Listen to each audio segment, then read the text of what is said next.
అచ్చ తెలుగు విద్యార్థితో తెలుగు రాష్ట్రాల ఫస్ట్ ర్యాంక్ నారాయణదే. Welcome to I dream. నా పేరు Lumbini. Upcoming government job notifications అలాగే ప్రిపరేషన్ స్ట్రాటజీస్ గురించి లెట్స్ డిస్కస్. ఈ రోజు మనతో జాయిన్ అవబోతున్నారు senior faculty for biology and SNT అంటే which is science and technology Saritha ma'am ఉన్నారు మనతో పాటు, వెరీ ఫేమస్. ఆవిడతో మాట్లాడదాం. Hello ma'am. హాయ్ అండి. So first of all Telangana district court exams వచ్చేసి మనకు 10 days లో ఉన్నాయి.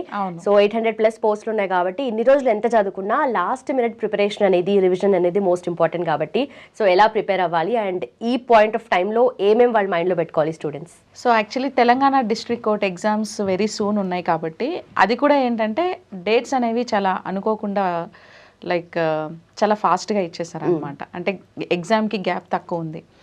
అంటే ఇన్ని రోజులు మనం ఎంత ప్రిపేర్ అయినా కూడా సో ఈ లాస్ట్ మూమెంట్ రివిజన్ అనేది చాలా ఇంపార్టెంట్. సో స్టూడెంట్స్ ఏమవుతారంటే ఈ లాస్ట్ మినిట్లో సో 1 week 10 days ఉంది కదా, సో ఎక్కువ హరి ఉంటారు అనమాట. అలా మైండ్లో కూడా ఏమవుతుందంటే టెన్షన్స్ ఎక్కువగా ఉంటాయి. అరే ఎగ్జామ్ చాలా తొందరగా ఉంది కదా, ఏం చదవాలి, ఎలా స్పీడప్ చేయాలి ఏంటి అనేది ఉంటుంది. సో బేసిక్గా ఏంటంటే ఇలాంటి టైంలో కూల్ మైండ్ సెట్ అనేది చాలా ఇంపార్టెంట్. అంటే నెంబర్ ఆఫ్ డేస్ ఎన్ని ఉన్నాయో దాన్ని బేస్ చేసుకొని, నెంబర్ ఆఫ్ సబ్జెక్ట్స్ ఎన్ని ఉన్నాయో పక్కాగా ప్రిపరేషన్ స్ట్రాటజీ ఒక టైం టేబుల్ ప్లాన్ చేసుకొని సో రివిజన్కి ఒక్కొక్క రోజు ఒక్కొక్క సబ్జెక్ట్ రివిజన్ చేసుకుంటూ రావాలి. సో రివిజన్ ఎంత ఎక్కువ చేస్తే సబ్జెక్ట్ అనేది అంత ఎక్కువ గుర్తుంటుంది ఎగ్జామినేషన్లో. And atleast each and every day minimum so 100 to 150 questions ఎంసీక్యూస్ని పక్కా ప్రాక్టీస్ చేయాలి ప్రతి సబ్జెక్ట్లోనూ. ఇక్కడ జిఎస్ అండ్ ఇంగ్లీష్ ఈ 2 సబ్జెక్ట్స్ మాత్రమే ఉన్నాయి. సో జిఎస్ అంటే ఇప్పుడు మనకి జిఎస్లో మళ్ళీ మల్టిపుల్ సబ్జెక్ట్స్ ఇంక్లూడ్ అయి ఉంటాయి, లైక్ పాలిటీ, హిస్టరీ, ఎకానమీ అనేసి. సో ఓవరాల్గా మనకి సిలబస్లో జనరల్ స్టడీస్ అని మెన్షన్ చేశారు కానీ అందులో ఎక్కువ వెయిటేజ్ ఏంటి, తక్కువ వెయిటేజ్ ఏ సబ్జెక్ట్ మీద ఉంటుంది ఇవన్నీ లేదు కాబట్టి ఓవరాల్గా పక్కా ప్లాన్తోని సో ఈ టైంలో అన్ని సబ్జెక్ట్స్ని కవర్ అయ్యేలాగా రివిజన్ చేసుకోవాలి. అండ్ ఇంగ్లీష్ కూడా గ్రామర్, సెంటెన్సెస్ ఇవన్నీ కూడా ప్రాక్టీస్ చేయడం చాలా ఇంపార్టెంట్. సెంటెన్స్ ఫ్రేమింగ్ ఇవన్నీ కూడా. సో అట్లీస్ట్ ఏంటంటే ఈ 1 week 10 daysలో మినిమం 4-5 times రివిజన్ చేసేలాగా ప్లాన్ చేసుకోవాలి. 4-5 times పక్కా చేయాలి. ఎందుకంటే కాంపిటీషన్ ఎక్కువ ఉంది. సో కాంపిటీషన్ ఎక్కువ ఉంది. సో చాలామంది అప్లై చేశారు కాబట్టి మేబీ పేపర్ కూడా ముందులాగా ఏంటంటే paper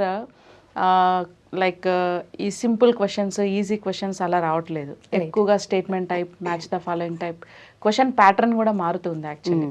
so question paper pattern మారుతుంది కాబట్టి బేస్డ్ ఆన్ దట్ ఎంసీక్యూస్ని ప్రాక్టీస్ చేయాలి బాగా. ఓకే అండ్ ఆల్సో లాస్ట్ మినిట్లో ఏదో ఒక కాపీస్ రిలీజ్ అవుతూ ఉంటాయి మ్యాగజైన్స్ కానీ, అంటే కరెంట్ అఫైర్స్ మీద రిలే అవుదామని చెప్పేసి చాలామంది లాస్ట్ మినిట్లో తీసుకొని అవి చదువుతూ ఉంటారు ఎక్కువగా. సో వాటి మీద కొంచెమన్నా అంటే రిలే అవ్వచ్చా ఈ పాయింట్ ఆఫ్ టైంలో?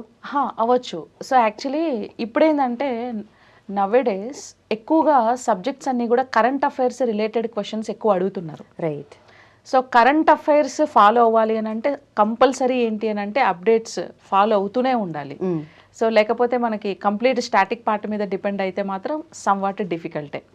సో కంపల్సరీ డిఫరెంట్ పోర్టల్స్ నుంచి, వెబ్సైట్స్ నుంచి కరెంట్ అఫైర్స్ వెతుక్కోవాలి, కరెంట్ అఫైర్స్ అప్డేట్ అవుతూ ఉండాలి పక్కా. అండ్ ఏంటంటే ఇక్కడ బుక్స్ చాలామంది స్టూడెంట్స్ చేసే మిస్టేక్ ఏంటంటే మల్టిపుల్ క్లాసెస్ ఒక సబ్జెక్ట్కి మల్టిపుల్ బుక్స్ చదువుతారు వాళ్ళు. నేనేమంటానంటే ఒకే స్టాండర్డ్ బుక్ని చూస్ చేసుకొని మల్టిపుల్ టైమ్స్ రివిజన్ చేయమని చెప్తాను. అది ఇక్కడ చాలా important. And one more thing, so multiple ప్లాట్ఫామ్స్లో క్లాసెస్ వింటూ ఉంటారు, ఒక్కొక్కరు ఒకలాగా చెప్తారు, అంతా కన్ఫ్యూజ్ అయిపోతూ ఉంటారు. సో కాబట్టి వాళ్ళు చూస్ చేసుకునే ప్లాట్ఫామ్ అయినా, ఎడ్యుకేషన్ ప్లాట్ఫామ్ అయినా, వాళ్ళు చూస్ చేసుకునే ఒక మెటీరియల్ అయినా చాలా స్టాండర్డ్గా ఉండాలి. సో దాంతోపాటు వీళ్ళు పర్సనల్గా అనాలిసిస్ చేసి కొన్ని అప్డేట్స్, కరెంట్ అఫైర్స్ అన్నీ గ్యాదర్ చేసి దానికి యాడ్ చేసి సో కొంచెం రివిజన్ చేస్తూ ఉండాలి. Right. Done ma'am, thank you so much.